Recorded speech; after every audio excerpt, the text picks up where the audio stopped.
Je pense que M. Macron est très sain d'esprit. Parce que, en fait, son objectif, au moment où il a fait la dissolution, c'était de rejouer des deuxièmes tours aux élections législatives qui soient des équivalents du deuxième tour de l'élection présidentielle.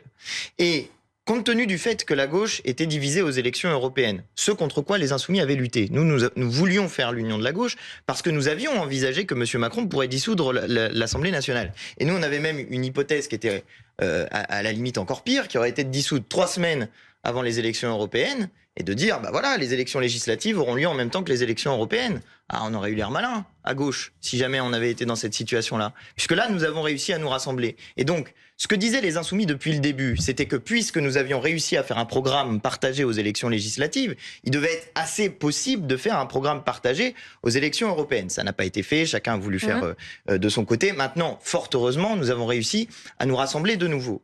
Et ce que M. Macron n'avait pas prévu, c'est ça.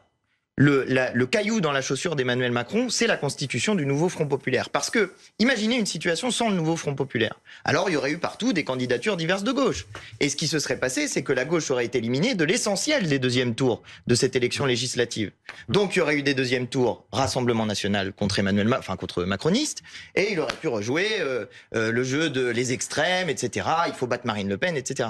Enfin, il reprend l'essentiel du vocabulaire de Marine Le Pen pendant le premier tour, et au deuxième tour, il faut battre Marine Le Pen. Voilà pourquoi M. Macron, dans sa décision de dissoudre l'Assemblée nationale, en réalité, l'adversaire qu'il se fixait, c'était pas le Rassemblement national, c'était la gauche. Il voulait faire disparaître de l'Assemblée nationale la gauche. Raison pour laquelle, si vous voulez mettre une pilée à Emmanuel Macron, et je pense qu'un certain nombre de gens veulent le faire, il vaut mieux choisir les bulletins de vote du nouveau Front populaire, parce que c'est précisément ce qu'il n'avait pas prévu, et c'est la politique inverse d'Emmanuel Macron. Lui a tout donné pour les riches, et bien nous voulons récupérer la part qui est allée vers les plus riches pour la partager, pour rétablir nos services publics.